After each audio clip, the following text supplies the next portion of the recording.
माहितीच्या या अथांग समुद्रात दररोज नवनवीन सरकारी कागदपत्रे आणि अहवाल येतच असतात. हो अगदी. आणि बातम्याही आपल्यावर आदळत असतात.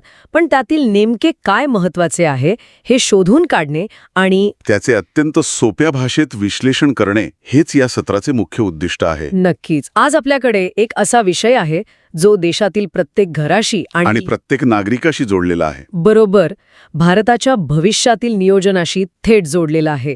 आपल्या हाती एक अत्यंत महत्वाचे सरकारी दस्तऐवज आले आहे.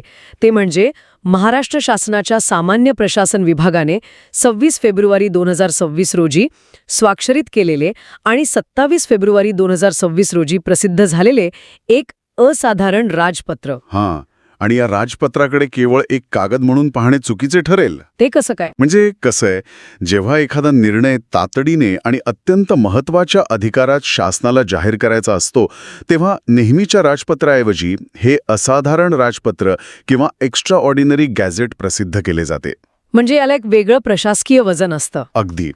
हे राजपत्र पाहिल्यावर वरवर ते फक्त एका पानाचे दस्तावेज वाटते, पण प्रशासकीय आणि कायदेशीर भाषेत सांगायचे तर हा तोच एक ट्रिगर आहे, ज्यामुळे राज्याची आणि पर्यायाने देशाची एक महाकाय यंत्रणा प्रत्यक्ष कामाला लागणार आहे.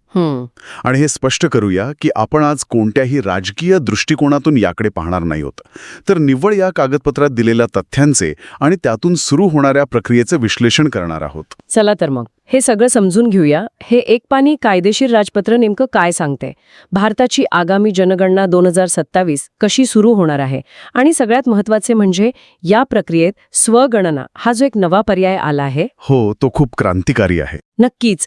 त्यामुळे ही संपूर्ण दशवार्षिक प्रक्रिया कशी मुळापासून बदलणार आहे हे सगळं आज आपण उलगडणार आहोत. एका साध्या कागदावरून एवढ्या मोठ्या मोहिमेची सुरुवात कशी होते हे पाहणं खरोखरच रंजक आहे. पण मला सुरुवातीलाच एक प्रश्न विचारायचा आहे. या राजपत्रात जनगणना अधिनियम 1948 आणि जनगणना नियम 1990 यांचा खूप मोठा संदर्भ दिलाय. हा कायदेशीर आधार एवढा महत्वाचा काय? हा खूप कळीचा प्रश्न आहे. कोणत्याही मोठ्या सरकारी प्रक्रियेला, विशेषतः जेव्हा ती थेट नागरिकांच्या खासगी माहितीशी संबंधित असते, बरोबर, तेव्हा एका भक्कम कायदेशीर आधाराची गरज असते.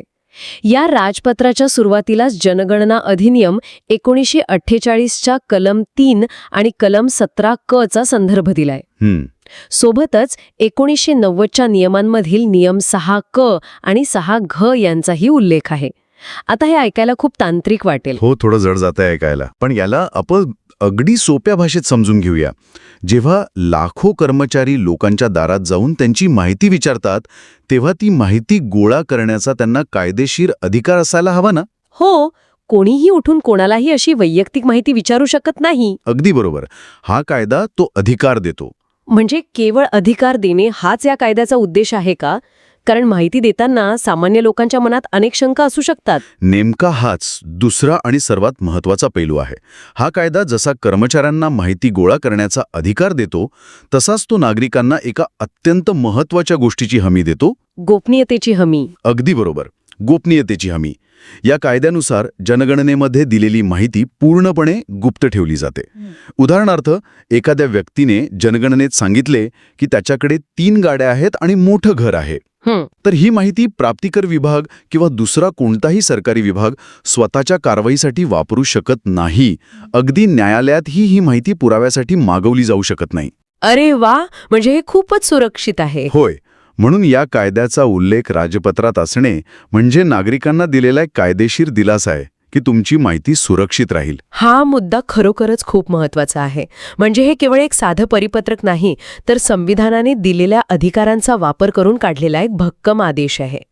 पण हे वाचताना आणखी एक गोष्ट प्रकर्षाने जाणवते. कोणती? त्यात असे म्हटले आहे की भारत सरकारच्या गृह मंत्रालयाने 7 जानेवारी 2020 रोजी काढलेल्या अधिसूचनेचे अतिक्रमण करून ही नवीन अधिसूचना काढण्यात आली आहे. आता प्रशासकीय भाषेत अतिक्रमण करणे म्हणजे जुनी अधिसूचना रद्द करून नवीन लागू करणे हे मला समजते. पण हा उल्लेख एवढा स्पष्टपणे का करावा लागला? जुन्या आदेशांचे काय झाले होते? यामागे एक मोठा ऐतिहासिक संदर्भ आहे. जर आपण भारताच्या जनगणनेचा इतिहास पाहिला तर 1881 सालापासून दर 10 वर्षांनी न चुकता आपल्या देशात जनगणना झाली आहे. हो, ती एक अखंड परंपरा आहे. अगदी. महायुद्धे झाली, दुष्काळ पडले, तरीही हे चक्र कधीही थांबले नव्हते. पण 2021च्या जनगणनेच्या वेळी म्हणजे 2020 साली जेव्हा प्रक्रियेला सुरुवात झाली तेव्हा कोरोना या जागतिक महामारीने जगाला विळखा घातला. हो, ते तर सगळ्यांनीच अनुभवलं. आणि त्यामुळे नाईलाजाने हे काम थांबवावे लागले. म्हणजे 125 वर्षांची परंपरा पहिल्यांदाच खंडित झाली होती. होय. आणि म्हणूनच प्रशासकीय प्रक्रियांमध्ये जुने आदेश मागे पडले आहेत हे अधिकृतपणे सांगणं खूप गरजेचं असतं. 2020 साली जनगणनेच्या संदर्भात जी अधिसूचना काढण्यात आली होती ती पूर्णत्वास जाऊ शकली नाही. आता प्रशासकीय यंत्रणेला 2027च्या जनगणनेसाठी नव्याने कामाला लागायचे आहे. जर जुनी अधिसूचना कागदोपत्री तशीच राहिली असती आणि त्यावर नवीन आदेश काढले असते तर खूप गोंधळ झाला असता. अगदी प्रशासनात खूप मोठा संभ्रम निर्माण झाला असता. कोणता आदेश मानायचा?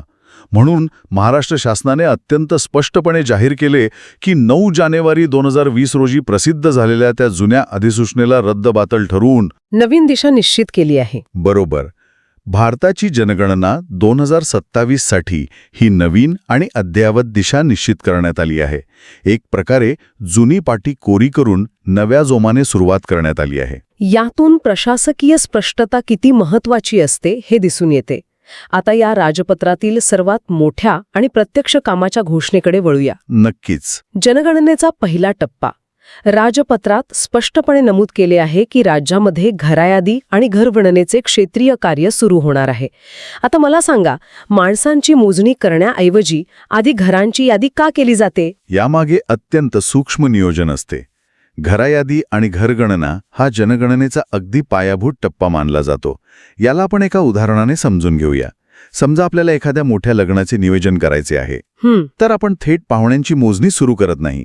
आपण आधी जागा पाहतो, तिथे किती खुर्च्या मावतील, व्यवस्थेचा आवाका किती आहे याचा अंदाज घेतो. अगदी बरोबर. अगदी तसेच प्रत्यक्ष लोकसंख्या मोजण्यापूर्वी माणसे ज्या वास्तूमध्ये राहतात त्या घरांची यादी तयार केली जाते. घराचा प्रकार कसा आहे, छप्पर कशाचे आहे, तिथे पिण्याचं पाणी, वीज यांसारख्या प्राथमिक सुविधा आहेत का, हे सर्व यात नोंदवले जाते. होय. हा टप्पा पुढील मुख्य जनगणनेचा पाया ठरतो, ज्यावरून कळते की आपल्याला नेमके किती कुटुंबांपर्यंत पोहोचायचे आहे. आणि या प्रत्यक्ष क्षेत्रीय कार्यासाठी म्हणजे फ्री वर्कसाठी 16 मे 2026 ते 14 जून 2026 हाच कालावधी का निश्चित करण्यात आला आहे? हा 30 दिवसांचा काळ पुरेसा असतो का? 16 मे ते 14 जून हा कालावधी निवडण्यामागे खूप व्यावहारिक कारणे आहेत. हा उन्हाळ्याचा काळ असतो, पावसाळा सुरू झालेला नसतो, त्यामुळे ग्रामीण आणि दुर्गम भागात पोहोचणे सोपे जाते. शिवाय सर्वात महत्त्वाचे म्हणजे या संपूर्ण प्रक्रियेचा कणा असलेले आपले शिक्षक या काळात सुट्टीवर असतात. शाळा बंद असल्यामुळे त्यांना हे राष्ट्रीय कर्तव्य पार पाडण्यासाठी पूर्ण वेळ देता येतो. हा मुद्दा खूपच महत्वाचा आहे, कारण जेव्हा आपण जनगणनेचा विचार करतो तेव्हा घरोघरी येणारे ते कर्मचारी म्हणजेच बहुतांश वेळा आपले शिक्षकच असतात. त्यांच्यासाठी हे काम खूप जिकिरीचे असते. हो, खूप कष्टाचे काम असते. इथे एक साहजिक प्रश्न असा निर्माण होतो की ही प्रक्रिया उन्हाळी सुट्ट्यांमध्ये सुरू होणार आहे, तर या कर्मचाऱ्यांना, विशेषतः शिक्षकांना, या कामाबद्दल काही दिलासा किंवा अतिरिक्त सुट्ट्या मिळतील का? हा प्रश्न नेहमीच विचारला जातो. आणि सोबतच आणखी एक गोष्ट, जे नव्याने रुजू झालेले शिक्षण सेवक आहेत त्यांनाही हे काम करणं बंधनकारक असते का? हे प्रश्न जनगणनेच्या काळात नेहमीच चर्चेत असतात. आपण ज्या 1948च्या जनगणनेच्या कायद्याबद्दल सुरुवातीला बोललो, त्या कायद्यानुसार जनगणना एक अत्यंत महत्त्वाचं राष्ट्रीय आणि वैधानिक कर्तव्य मानले जाते. जेव्हा जिल्हाधिकारी किंवा संबंधित अधिकारी एखाद्या सरकारी कर्मचाऱ्याला, मग तो नियमित शिक्षक असो वा शिक्षणसेवक, या कामासाठी नियुक्त करतात तेव्हा त्यांना नकार देता येत नाही. अगदी बरोबर. ते काम करणे कायद्याने बंधनकारक असते.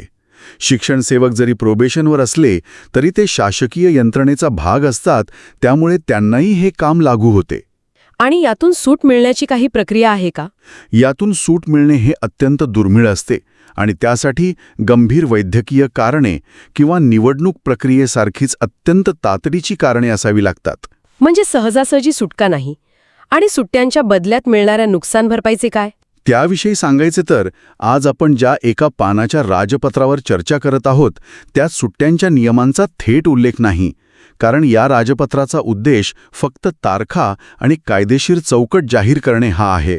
बरोबर. पण प्रशासकीय प्रथेनुसार जेव्हा उन्हाळी सुट्टीत असे काम लावले जाते तेव्हा त्या बदल्यात अर्जित रजा किंवा आपण ज्याला अर्न्ड लीव्ह म्हणतो ती देण्याची तरतूद शासनाच्या इतर स्वतंत्र परिपत्रकांद्वारे केली जाते. हां, म्हणजे त्याची भरपाई मिळते.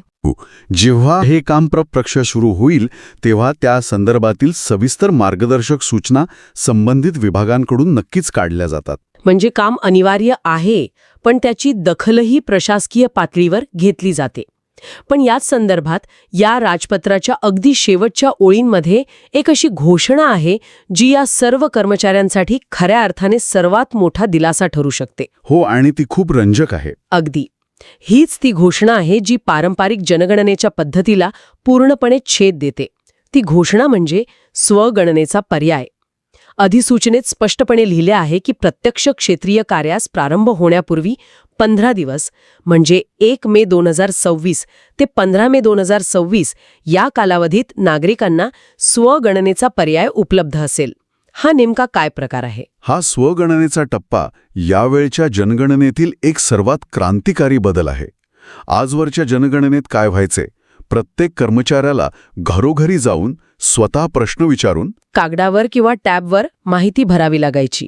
हो, एका घराची माहिती घ्यायला अर्धा ते पाऊण तास लागायचा. पण आता तंत्रज्ञानाचा वापर करून एक नवीन प्रणाली विकसित करण्यात आली आहे. 1 ते 15 मे या 15 दिवसांच्या कालावधीत नागरिक स्वतःहून सरकारी पोर्टलवर किंवा ॲपवर लॉग इन करून आपली आणि आपल्या घराची माहिती स्वतः भरू शकतील. अरे वा! याला आपण विमान प्रवासाच्या वेब चेक इन सारखे म्हणू शकतो का, जिथे आपण आधीच आपली माहिती देतो? अगदी तंतोतंत. तुम्ही घरी बसून तुमच्या वेळेनुसार शांतपणे आणि अधिक अचूकतेने माहिती भरू शकता. जेव्हा स्वगणना पूर्ण होते तेव्हा एक विशिष्ट क्रमांक किंवा संदर्भ क्रमांक दिला जातो. आता याचा फायदा कोणाला होतो? जेव्हा 16 मे पासून ते शिक्षक किंवा कर्मचारी प्रत्यक्ष घरोघरी जातील तेव्हा ज्या नागरिकांनी आधीच स्वगणना केली आहे त्यांची माहिती त्यांना पुन्हा नव्याने गोळा करावी लागणार नाही. तेथे फक्त तो संदर्भ क्रमांक तपासायचा आणि पडताळणी करायची. बरोबर. जे काम करायला अर्धा तास लागत होता ते काम अवघ्या 2 मिनिटात पूर्ण होईल. हा खरोखरच खूप मोठा बदल आहे. याचा थेट फायदा त्या कर्मचाऱ्यांना होईल जे भर उन्हात घरोघरी फिरत असतात. जर एखाद्या सोसायटीतील बहुतांश लोकांनी 1 ते 15 मे दरम्यान स्वगणना केली तर 16 मे नंतर येणाऱ्या कर्मचाऱ्यांचा अमूल्य वेळ आणि ऊर्जा वाचेल. शिवाय नागरिकांनाही घरात कोणाची तरी वाट बघत बसण्याची गरज नाही. ते रात्री अपरात्री कधीही आपल्या सोयीने ही माहिती भरू शकतात. आणि याचा दुसरा मोठा फायदा म्हणजे माहितीची अचूकता. जेव्हा एखादा कर्मचारी प्रश्न विचारतो आणि नागरिक उत्तर देतो तेव्हा संवादात किंवा ऐकण्यात मानवी चुका होण्याची शक्यता असते. स्पेलिंगच्या चुका होऊ शकतात. हो, बऱ्याचदा नावांचे स्पेलिंग चुकते. पण जेव्हा नागरिक स्वतः आपली माहिती टाईप करेल तेव्हा या मानवी चुकांचं प्रमाण लक्षणीयरित्या कमी होईल. प्रशासकीय दृष्टिकोनातून विचार केला तर स्वगणनेमुळे गोळा झालेला डेटा हा थेट डिजिटल स्वरूपात सिस्टममध्ये जमा होईल. त्यामुळे डेटा एंट्रीसाठी लागणारा कोट्यावधी रुपयांचा खर्च आणि वेळ दोन्ही वाचेल. अगदी बरोबर. पण मला इथे एक शंका येते. आपण डिजिटल युगाबद्दल बोलत आहोत हे खरे आहे. शहरांमध्ये हा स्वगणनेचा पर्याय खूप लोकप्रिय होईल यात शंका नाही. पण ग्रामीण भागात किंवा दुर्गम भागात जिथे इंटरनेटची अडचण आहे किंवा जिथे डिजिटल साक्षरता अजूनही तितकीशी पोचलेली नाही तिथे हे स्वगणना मॉडेल खरंच काम करेल का? हा खूप व्यावहारिक प्रश्न आहे आणि शासनाला याची पूर्ण जाणीव असते. म्हणूनच हा एक हायब्रिड पर्याय आहे. स्वगणना करणे हे नागरिकांवर सक्तीचे नाही तर तो एक ऐच्छिक पर्याय आहे. अच्छा, म्हणजे सक्ती नाहीये? नाही. ग्रामीण भागात किंवा ज्यांना तंत्रज्ञानाचा वापर करणे शक्य नाही त्यांच्यासाठी पारंपरिक पद्धत सुरूच राहणार आहे. 16 मे पासून कर्मचारी तिथे प्रत्यक्ष जाऊन माहिती गोळा करतीलच. पण विचार करा, जर संपूर्ण महाराष्ट्रातील एकूण लोकसंख्येपैकी 30 किंवा 40% लोकांनी जरी स्वगणनेचा पर्याय निवडला तरी प्रशासनावरील ताण किती मोठ्या प्रमाणावर कमी होईल. जुन्या प्रक्रियेत कागदपत्रांचे जे मोठे ढिगारे साचायचे ते या हायब्रिड मॉडेलमुळे काही प्रमाणात नक्कीच कमी होतील. नक्कीच. हे एक उत्तम उदाहरण आहे की कायदेशीर प्रक्रियेत आणि सरकारी यंत्रणेत आधुनिक तंत्रज्ञानाचा कसा चपखल वापर केला जाऊ शकतो. बरोबर. आपण आतापर्यंत पाहिलेल्या या सर्व मुख्य मुद्द्यांचा जर थोडक्यात आढावा घ्यायचा झाला तर असे म्हणता येईल की एका अत्यंत प्रदीर्घ विश्रांतीनंतर भारताची जनगणना 2027चा पहिला आणि सर्वात महत्त्वाचा टप्पा महाराष्ट्रात आता अधिकृतपणे सुरू झाला आहे. होय. या साध्या वाटणाऱ्या पण अत्यंत महत्त्वाच्या असाधारण राजपत्राने जुने सगळे आदेश आणि त्यातील संभ्रम मागे टाकून 2026 सालच्या मे आणि जून महिन्यातील कार्यक्रम निश्चित केला आहे. पहिली तारीख सर्वांनी लक्षात ठेवण्यासारखी आहे, ती म्हणजे 1 मे ते 15 मे 2026, जेव्हा स्वगणनेचा आधुनिक पर्याय सर्वांसाठी खुला होईल. आणि त्यानंतरची दुसरी तारीख म्हणजे 16 मे ते 14 जून 2026, जेव्हा प्रत्यक्ष घरोघरी जाऊन घरायादी आणि घरगणनेचे क्षेत्रीय काम पार पडेल. जर आपण ह्या सर्व गोष्टी मोठ्या संदर्भात पाहिल्या तर एका देशाची लोकसंख्या मोजणे, त्यांच्या राहणीमानाचा दर्जा समजून घेणे, त्यांच्या घरांची स्थिती पाहणे हा निव्वळ एक सांख्यिकीय खेळ नसतो. तो एक देशाचा आरसा असतो. अगदी. हा देशाच्या पुढील दशकातील आर्थिक आणि सामाजिक नियोजनाचा मुख्य पाया असतो. नवीन रस्ते कुठे हवेत, शाळा आणि दवाखाने कुठे बांधायचे, सरकारी योजनांचा निधी कोणत्या भागात किती पोचवायचा, हे सर्व याच जनगणनेच्या आकडेवारीवर ठरत असते. एका साध्या राजपत्रातून प्रशासकीय पातळीवर किती मोठे आणि सूक्ष्म नियोजन सुरू होते हे आपण यातून पाहिले. तसेच केवळ पारंपरिक पद्धतींवर अवलंबून न राहता स्वगणनेसारख्या आधुनिक पर्यायांचा स्वीकार कसा प्रक्रियेला गती देतो हेही यातून शिकायला मिळते. खरोखरच एक कागद किती मोठा बदल घडवून आणू शकतो याचे हे उत्तम उदाहरण आहे. प्रशासकीय प्रक्रियेची सुरुवात कशी होते आणि तंत्रज्ञान त्याला कशी जोड देते हे आजच्या चर्चेतून अत्यंत स्पष्ट झाले. होय.